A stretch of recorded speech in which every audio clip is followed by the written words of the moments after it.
스냅의 스포츠 장동입니다. 문체부가 축구협회 감사를 하겠다니까 협회는 월드컵에 못 나갈 수 있다라고 엄포를 놓습니다. 일부 축구인들은 월드컵에 나가야 한다라고 말하고, 얼마 전 김판곤 감독은 월드컵 예선 중인데 감독을 흔들지는 말아달라고 했다가 여론의 문매를 맞았습니다. 대체 왜 축구인들은 그리고 언론들은 월드컵을 갖고 왈가왈부를 할까요?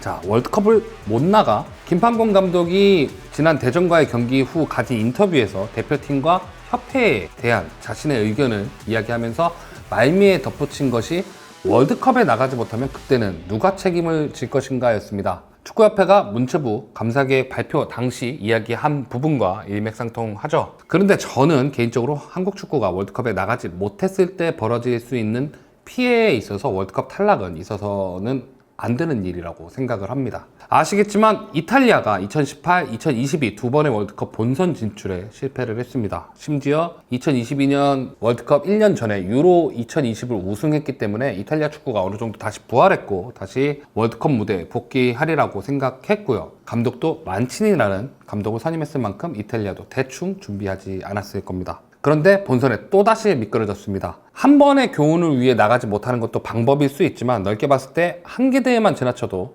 8년 정도의 세계 무대에 거리를 둘 수밖에 없습니다. 두 번이면 12년이 되겠죠? 한 세대가 지나치기 충분한 기간입니다. 실제로 이탈리아 역시 월드컵을 경험한 선수의 숫자가 대표팀 내에 교체 자원 정도인 마테오 다르미안 밖에 남지 않았을 정도로 세대 교체가 진행됐습니다. 물론 유로 2020 우승이라는 범주까지 넓히면 국제무대 경험 자체는 다를지 모르겠지만, 월드컵은 또 다른 유럽 이외의 대륙을 만나는 대회이기 때문에 무시할 수 없습니다. 하지만 반대로 말해봅시다. 이전에 4.5장인 아시아 티켓이 8.5장이 되었습니다. 현재 6개 팀이 속해 있는 3차 예선에서 2위 안에만 든다면 본선행을 확정지을 수 있습니다. 이전 최종 예선 단계는 12개 팀이 2개 조로 나뉘었던 방식에서 벗어나 현재는 18개 팀이 3개 조로 나뉜 상황이기 때문에 종전의 최종 예선 팀들보다 엄밀히 상대팀의 전력차는 더욱 커졌습니다. 그렇다면 벤투 감독은 흔들리지 않는 상태에서 최종 예선에 임했을까요? 벤투 감독 역시 대표팀을 이끄던 당시 전술이 고정적이다, 선수단 폭이 좁다, 쓴 선수만 쓴다 로 비판을 받았던 데다가 한일전 같은 라이벌전에 대한 무게감을 낮게 갖고 있는 탓에 본선 직전까지 비판을 받았습니다. 국가대표팀 감독이라는 자리가 매 순간 선택에 대한 비판이 반드시 존재했던 자리였던 것은 달랐던 적이 없습니다. 흔들려서 못할 감독이라면 하지 말아야 합니다. 그리고 엄밀히 말하면 현재의 상황은 홍명보 감독 본인이 만든 상황이고, 단순하게 홍명보 감독이 선임되어서 문제가 된 것이 아니라 선임이 된 전반적인 상황이 원인이 된 상황입니다. 이 과정에서 홍명보 감독과 협회의 선택이 명쾌하게 설명되지 못하고 납득시키지 못한 채 강행되었고, 그랬기 때문에 비판을 받고 있는 거라고 저는 생각합니다. 자, 김판곤 감독의 인터뷰입니다. 이것을 한번 이야기를 해볼게요. 김판곤 감독의 인터뷰는 이야기 자체는 아예 제대로 되지 않은 말은 아닙니다. 다만 감독 대상에 대한 이야기와 과정에 대한 비유, 그리고 월드컵 거론이 문제점이었죠. 김판곤 감독은 우리가 알만한 감독들에게 자료를 요구하는 것을 부탁했다라고 했습니다. 왜 그랬냐면 그 대상은 한국을 자신의 부임 대상으로 놓고 있지 않는 감독들을 만나게 되었을 때이기 때문에, 해당 감독이 부임지로 한국을 생각하지 않고 있기 때문에 준비하지도 않았을 거잖아요. 그래서 부탁을 해야 하는 것이 맞습니다. 그런데 벤투 감독을 만나던 당시에는 엄밀히 커리어가 그리스, 브라질, 중국까지 사정이 어떻게 됐던 벤투 감독은 경질이 되던 상황이었고, 우리가 만나던 당시도 중국에서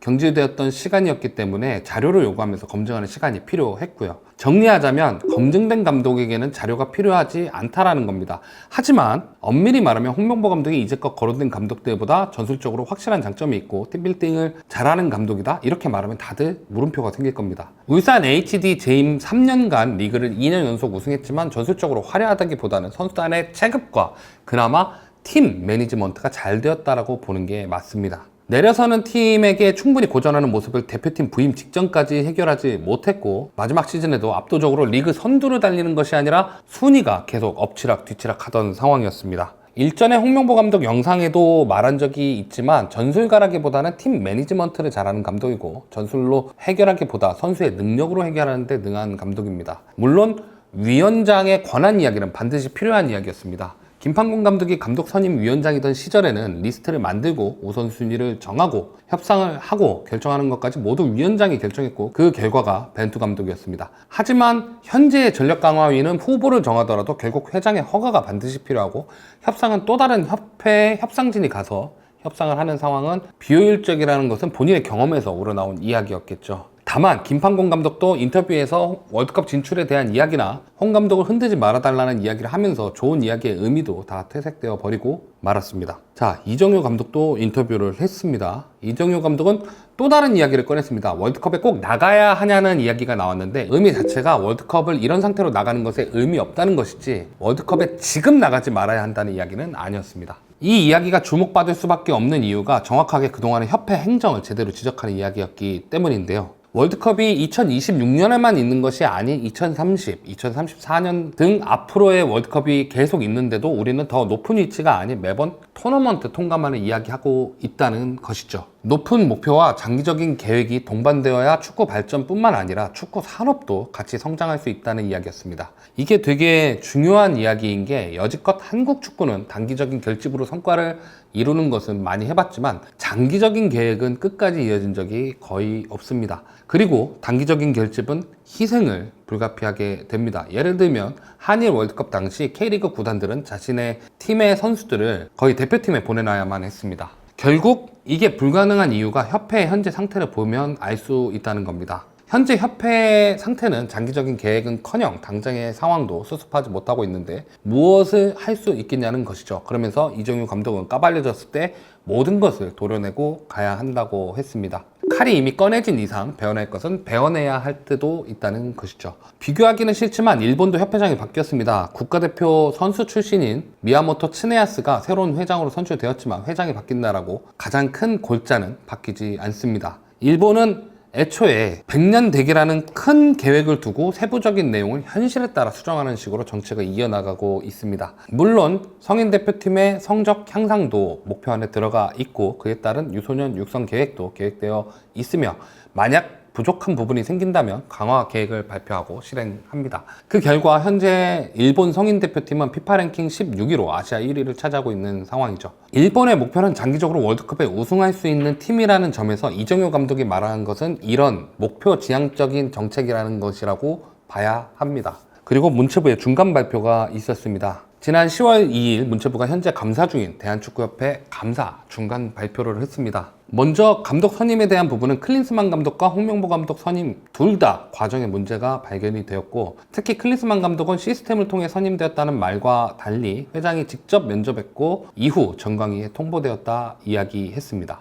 홍명보 감독의 경우 단독 1순위가 아니었던 것은 보도를 통해 알려지면서 1순위라는 말에 수락했다는 말은 틀린 말이 되었고 그 밖에 정혜성 위원장이 사임해서 권한을 대행한 이임생 이사의 경우 정 위원장이 사직서를 제출하지 않은 상태에서 대행했기 때문에 맞지 않는 것이라고 발표가 됐습니다. 더불어 말이 왔다 갔다 하는 이임생 이사와 홍 감독이 둘이 만났다는 것에 대해서 이미 최영일 부회장이 같이 갔었다는 것은 익히 알려져 있습니다. 하지만 이임생 이사가 독대했다라고 이야기를 하면서 면접 규정상 참관인이 부재한 것이 문제가 되었고 뒤늦게 최영일 부회장이 같이 갔었다는 이야기가 나왔습니다. 이렇게 말이 왔다 갔다 하는 이유 중 하나는 이 세 명이 98 프랑스 월드컵에 같이 출전한 중앙수비수들이라는 공통점이 있는 것에 부담을 느낀 것이 아닌가 생각이 듭니다. 여기 보시면 20번 홍명보 선수고 4번 주장을 맡고 있는 최영희 부회장이죠. 그리고 여기는 모두 아시겠지만 이제 벨기에와의 경기 중에 머리가 찢어져서 피가 난 이임생 이사입니다. 그리고 천안 국가대표 훈련장의 경우 과정에서 국고가 투입된 것이 사실이고 이 과정에 문제가 있기 때문에 추후에 이 국고를 반환받을 여지가 있다고 발표했습니다.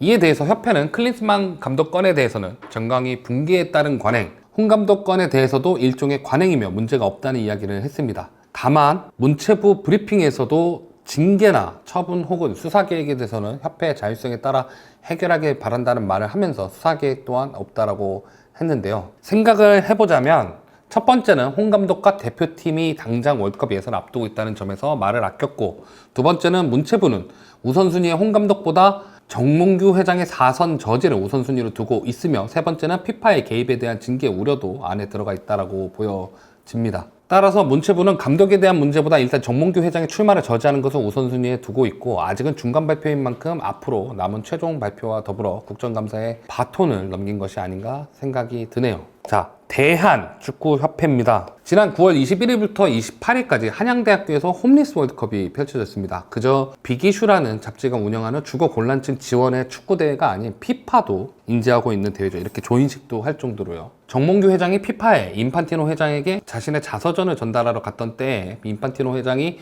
아시아 최초 대한민국에 펼쳐지는 홈리스 월드컵을 협회 차원에서도 잘 지원해달라고 이야기를 했고, 정몽규 회장도 그러겠다라고 답했습니다. 하지만 실제로는 대회를 2주 남겨놓은 시점에 당연히 주거 곤란층인 선수들의 비자 문제가 해결되지 못해 어려움을 겪기도 했었고, 대회 운영 비용을 충당하는데도 어려움이 있었습니다. 또 성인 대표팀이 돈이 없어서 원정 경기를 갈 때 전세기를 사용하지 못한다는 이야기나 이미 각급 연령별 대표팀에 대한 지원도 많이 부족하다고 하는 상황입니다. 뿐만 아니라 이런 축구계의 위기가 닥칠 때마다 가장 먼저 피해를 받게 되는 것은 여자 축구와 유소년 축구라는 것은 이제는 공공연한 이야기가 되어버린 상황입니다. 대한축구협회는 성인 대표팀을 관장하는 것도 맞지만 대한민국의 축구를 담당하는 기관입니다. 성인 대표팀을 통해서 내는 수익도 중요하지만 대한민국 축구를 지원하고 발전하기 위한 기틀을 마련해야 하는 것도 협회입니다. 지난 2002년 월드컵 준결승이라는 어떻게 보면 아시아에서 가장 우승에 근접했던 팀이 대한민국이었습니다. 4강이라는 꿈같은 시간을 보낸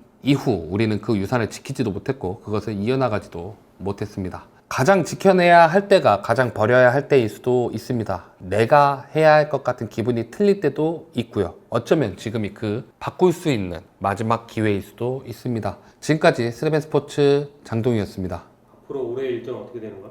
협회? 일단 아시아 예선이 11월까지 경기가 있어. 3차 예선이. 그러면 일단은 11월까지 팔레스타인전을 마지막으로 올해 A매치 일정 끝나고, 그리고 당장 10월에 문체부 10월 중순에서 10월 말에 문체부 이 대한축구협회 감사 결과가 나오고, 그리고 알겠지만 이제 국정감사 시즌이 오잖아. 그 문체부에 관련된 국정감사 시즌이 또 오면 이 문제가 또 다뤄질 가능성이 있지. 그리고 이제 1월 집행부가 끝나고 1월에 이제 축구협회 회장 선거가 있고, 협회 내부에서 또 진행해야 될 게 지금 23세 이하 대표팀 감독, 그리고 여자 대표팀 감독. 그래서 이제 요거 때문에 또 정강이가 꾸려졌어. 정강이 꾸려졌고, 위원장이 아까 얘기했던 최영일 부회장. 그러니까 현안은 이제 요 정도가 남았고, 나머지는 이제 협회 대처 그거랑 이제 1월에 있을 축구협회 회장 선거가 있지. 1월에 임기가 끝나. 그러니까 사실상 연말로 정회장 임기는 끝나고 1월에 선거를 해야 되니까는 그때는 뭐 본인이 역할을 못 할 거 아니야. 그러면 이제 그 이전에 본인이 어쨌든 출마 계획을 갖고 출마를 할 거고, 그러면 출마를 하게 되면 그 투표단이 또 결성이 돼야 돼. 왜냐면 그 축구협회 회장은 이렇게 오픈된 선거가 아니라 체육관 선거잖아. 특정 투표인단이 투표권을 갖고 그 투표를 행사하는 방식의 선거라서, 그래서 뭐 그렇게 되는데, 이제 그 안에 문체부는 일단 정몽규 회장이 4선을 막으려고 하는 것 같아. 정몽규 회장이 4선을 하는 거를 그냥 떨어뜨리면 문제가 될 수 있잖아. 근데 어찌됐건 운영상에 문제가 있고, 이 사람이 협회를 발전시키고 이 종목을 발전시키기보다는 뭐 그냥 현상 유지만 했다, 문제가 있었다, 뭐 그 전에 어찌됐건 정몽규 회장 그거를 마무리 지을 거고, 그렇게 되면은 이제 협회 1년이 끝나겠지. 그러면 이제 내년도 예산에 대한 문제도 있을 거고. 협회가 바쁘네.